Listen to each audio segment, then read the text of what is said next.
katika kona za giza, katika kurasa za historia zilizofunikwa na vumbi la siri, katika sauti zilizoongea usiku wa manane, zipo simulizi ambazo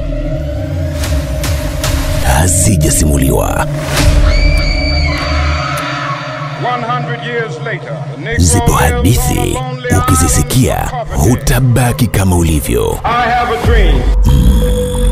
Hutabaki ulivyokuwa. Nchi za Umoja wa Afrika The son of Osama bin Laden has been killed in Karibu US counter-terrorism. kwenye ulimwengu wa simulizi za kusisimua. Hii ni story moja ya Crown TV. Ngoma inogile. Vita vya wenyewe kwa wenyewe vilizuka nchini Rwanda kati ya makundi mawili ya kikabila, Wahutu na Watutsi.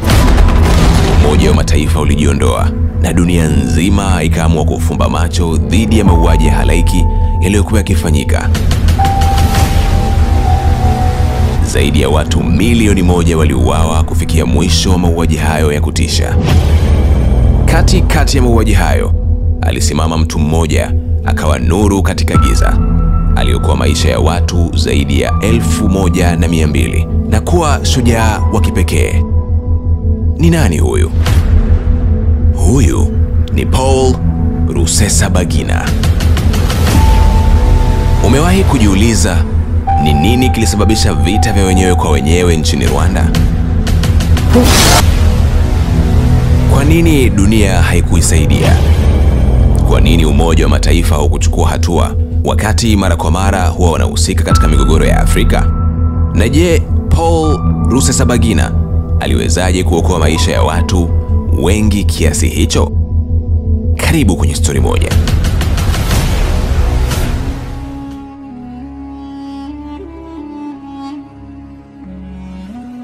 Historia iliyotokea Rwanda imejikita katika utawala wa kikoloni. Mnamo mwaka 1898 Wajerumani walipoanza kutawala Rwanda, waliwapa Watutsi nafasi ya juu kama tabaka la watawala. Lakini baadaye mwaka 1916 Wabelgiji walichukua usukani na kuwaweka Wahutu ambao walikuwa wengi katika nafasi ya mamlaka.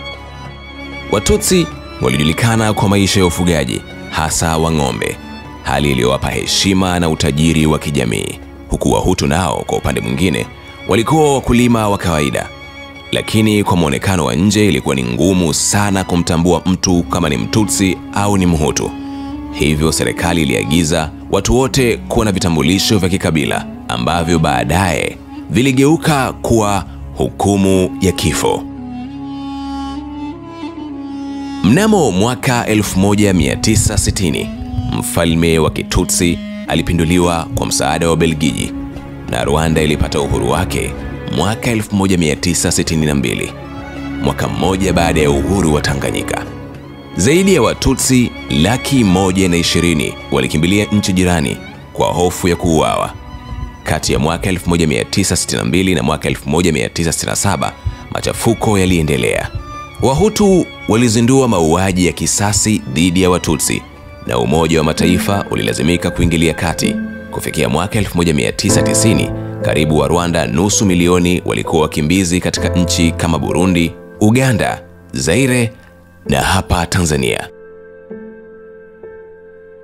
Rais wa Rwanda wakati huo, Juvenal Habyarimana, alikataa kuwaruhusu Watutsi waliokimbia kurudi nyumbani. Wanamgambo wa Kitutsi waliunda jeshi la Rwandan Patriotic Front RPF, wakidai uwakilishi serikalini na haki ya kurejea nchini. Wahutu walioegemea upande wa serikali walijipanga kukabiliana nao kwa nguvu mno. Agosti 1993, serikali ya Rwanda na RPF walitia saini mkataba wa amani wa Arusha, lakini iligundulika kwamba Wahutu wenye msimamo mkali walikuwa wakipanga kuangamiza Watutsi wote hata walipokuwa wakizungumzia amani. Tarehe 6 Aprili mnamo mwaka 1994, ndege iliyokuwa imebeba marais wa Rwanda na Burundi iliangushwa na kombora lililovurumishwa angani ikiwa inatua mjini Kigali. Tukio hilo liliwasha moto na machafuko makubwa yasiyomithilika iliyogharimu maisha ya maelfu ya raia. Wahutu walipanga vizuizi barabarani ndani ya saa chache ili kuwakamata Watutsi. Kituo cha redio cha RTLMC kilirusha matangazo ya uchochezi mzito kikihamasisha watu kwa kutumia kauli ya kuangamiza mende, yaani Watutsi, pamoja na yeyote aliyewatetea. Hapo ndipo umwagaji damu ukaanza rasmi. Waziri Mkuu Agathe Uwilingiyimana na walinzi wake 10 kutoka Ubelgiji waliuawa kikatili mno. Askari wa serikali walivamia nyumba yake, na licha ya kuwa chini ya ulinzi wa kidiplomasia na Umoja wa Mataifa, viongozi wengine wa Kihutu waliotaka maridhiano pia waliuawa. Baada ya tukio hilo, Ubelgiji iliondoa wanajeshi wake wote na Umoja wa Mataifa ukabaki kimya. Katika hali hiyo ya mauaji, alikuwepo Paul Rusesabagina, msimamizi wa hoteli ya Hotel des Mille Collines mjini Kigali. Hoteli hiyo ilikuwa ya kampuni ya Sabena kutoka Ubelgiji. Paul alikuwa Mhutu, lakini mkewe Tatiana alikuwa Mtutsi. Akiwa mtu wa mawasiliano mwenye heshima kwa mabosi wake wa Ubelgiji, Paul yeye alikuwa na uzoefu wa kushughulikia masuala nyeti mno, na aliamua kuitumia hoteli kama mahali pa hifadhi kwa mke na watoto wake. Alijua wanamgambo wa serikali wasingethubutu kuvamia hoteli hiyo, kwani ilikuwa na wageni wa kimataifa na ulinzi wa Umoja wa Mataifa. Majirani zao walianza kutekwa na kupigwa barabarani. Paul yeye alitumia ujuzi wake na hongo za fedha na pombe kuwahadaa askari na kuwahifadhi watu wa makabila yote. Alipowasili mwanajeshi mmoja wa serikali kutishia usalama wao, Paul alitumia mazungumzo na kuokoa maisha yao. Wakimbizi zaidi waliendelea kukimbilia hotelini hapo baada ya kambi ya Umoja wa Mataifa na Msalaba Mwekundu kudhibitiwa na Wahutu. Wageni wasio wa Rwanda waliamriwa kuondoka nchini, lakini Paul pia alifanikiwa kuwashawishi maafisa wa serikali kutowaumiza wageni wake, kwa sababu aliheshimika kwa pande zote za vita kwa uaminifu wake. Ndoa yake na Mtutsi ilimletea matatizo kwa baadhi ya viongozi na wanamgambo wa Interahamwe, akiwemo George Rutaganda, mfanyabiashara aliyekuwa na uhusiano na jenerali wa jeshi la Rwanda Augustin Bizimungu. Watu wengi walidhani Umoja wa Mataifa ungetoa msaada, lakini Jenerali Romeo Delaire, kamanda wa vikosi vya UN nchini Rwanda, aliomba msaada mara kadhaa bila mafanikio. Baada ya Belgium kuondoka, wanajeshi wa Canada pia waliondolewa. Familia ya mke wa Paul ilikumbwa na janga zito kwa sababu mama yake, kaka yake, shemeji yake pamoja na watoto wao 4 waliuawa kikatili mno. Baba yake alijilipia ili auawe kwa kupigwa risasi badala ya kuteswa hadi kufa. Paul aliwahi kusimulia, "Tulijua tungeuawa. Swali lilikuwa ni namna gani tutauawa. Kuna wakati wangekuja na kukata mkono wa kushoto leo, kesho wakarudi na kukata mkono wa kulia, baada ya miguu, na wangeendelea hivyo hadi ufe kwa mateso makali. Lakini kwa pesa ungewalipa na kukuua kwa risasi." Mnamo tarehe 22 Juni mwaka 1994, Umoja wa Mataifa uliruhusu wanajeshi wa Ufaransa kuingilia na kufanya operesheni ya kibinadamu iliyoitwa Operation Turquoise. Waliokoa mamia ya watu kusini magharibi mwa Rwanda, lakini kutokana na matatizo ya kiutawala, wanajeshi hao walishindwa kuzuia wahalifu kuikimbia nchi, huku mauaji yakiendelea hadi RPF ilipotoa nchi yote mnamo Julai 4 mwaka 1994. Paul aliendelea kuwasiliana na makao makuu ya Sabena huko Brussels na kutoa taarifa kwamba alikuwa amehifadhi watu zaidi ya 1200.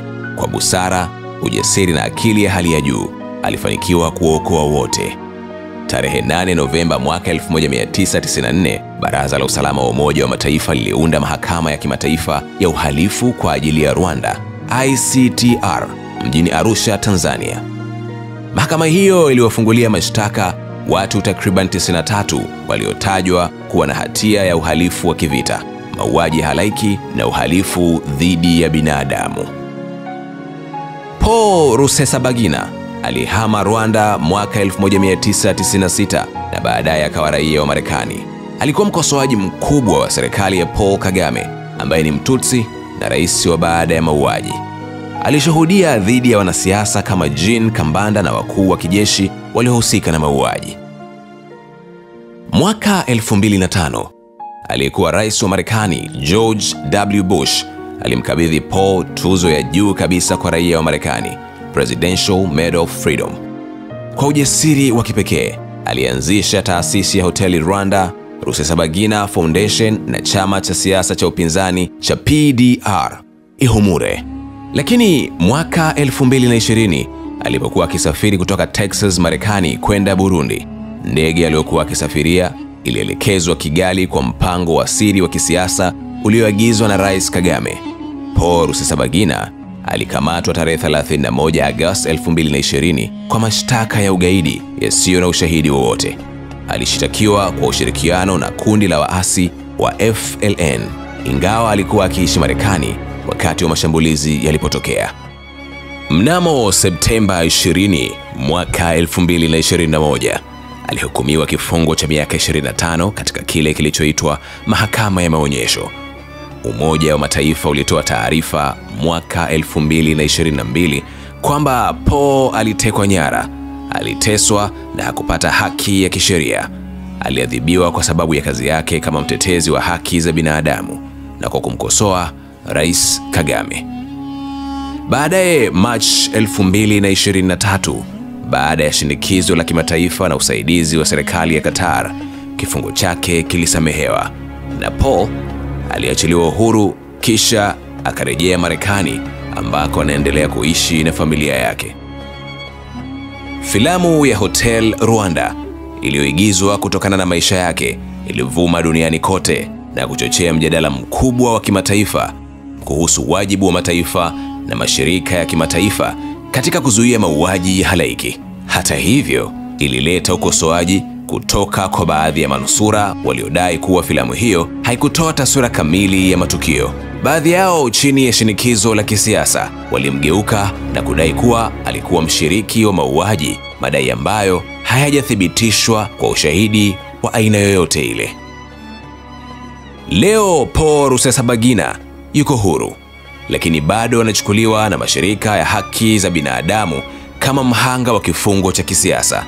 Ingawa serikali ya Rwanda inasisitiza kwamba hukumu yake ilikuwa halali kutokana na tuhuma za ugaidi, mashirika kama ya Umoja wa Mataifa na Amnesty International yameeleza kuwa kesi yake ilikosa uhalali wa kisheria. Hatma ya ushawishi wake kisiasa na mapambano yake dhidi ya utawala wa Kagame inaendelea kuwa kizungumkuti na hadithi inayoacha mvuto duniani. Hii ni Story Moja. Mimi ni ndugu yako wa karibu, Harun Tambwe.